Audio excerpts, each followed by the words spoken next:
أهلا وسهلا بكم في القناة. خبري لهذا اليوم عن مصممة الأزياء حفيظة بريكي.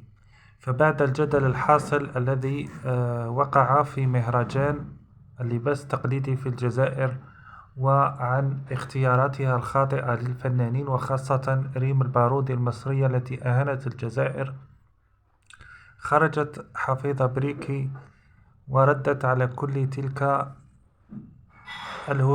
الهجومات التي تعرضت لها من طرف الجمهور الجزائري، وقد شبهت نفسها بمحمد رمضان، فقالت: أنا رقم واحد في الجزائر في مجالي وفي مجال الفن وفي مجال الإبداع. وأنا من هذا المنبر أوجه لها رسالة أن تبتعد عن هذه التصرفات الصبيانية التي لا علاقة لها بالفن ولا ليس لها صلة بثقافة المرأة الجزائرية الأصيلة. أسأل الله لها الهداية.